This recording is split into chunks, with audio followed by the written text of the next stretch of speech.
waxaa maanta magaalada Hargeysa lagu soo dhaweeyay la taliyaha madaxweynaha Djibouti Ambassador Aadan Xasan iyo gudoomiye hore ururka suxufiyiinta Afrika Marwo Muha Farax Jire waxaana garoonka diyaaradaha ee Cigaal International ku soo dhaweeyay xildhibaan Maxamed Jaamac Rambo gudoomiye ku-xigeenka Sahan TV Badri Koosar Maxamuud agaasime ku-xigeenka Universal TV Cabdirashiid Cabdiwahaab iyo Sagal Baldeeq oo ka tirsan maamulka sare Hon Cable iyo mas'uuliyiin kale ugu horeynba waxa halkaasi ka hadlay Maxamed Jaamac Rambo garyaqaan Maxamed Ciise Aadan iyo Sagal Baldeeq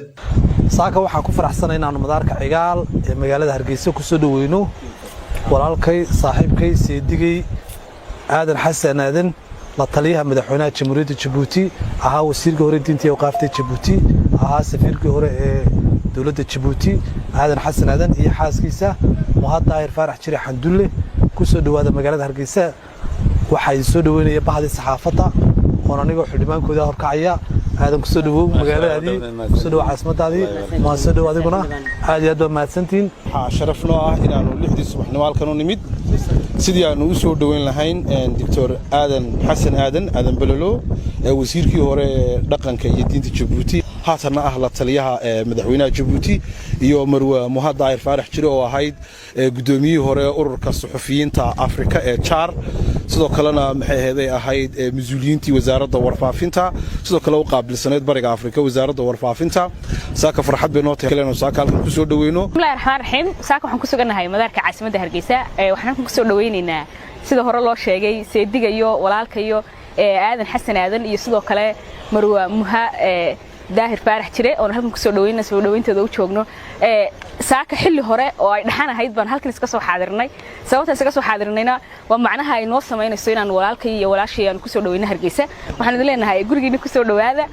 dadkiina ku soo dhawaada dalkiina ku soo dhawaada aad baa mahadsantiin gabagabadina waxaa ka mahad celiyay soo dhaweynta diiran ee loo sameeyay la taliyaha madaxweynaha Djibouti Ambassador Aadan Xasan mas'uuliyiinta xildhibaanada iyo bahda saxaafadda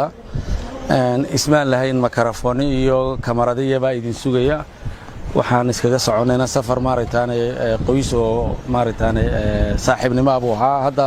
darajooyinkaas adigu maamusteen oo dhan midna hadda kuma socdo laakiin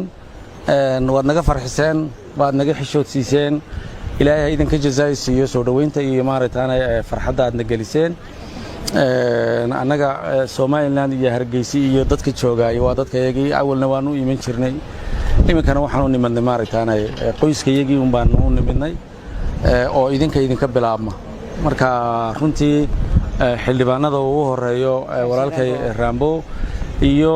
bahda saxaafadda guud ahaan raggeygii iyo gabdhaheega iyo dhalinyarteeda fanka iyo hidihiya dhaqanka oo meelba ku kala maqnaanin waxaan idin leeyahay ilaahay idinka abaal mariyo waad mahadsantihiin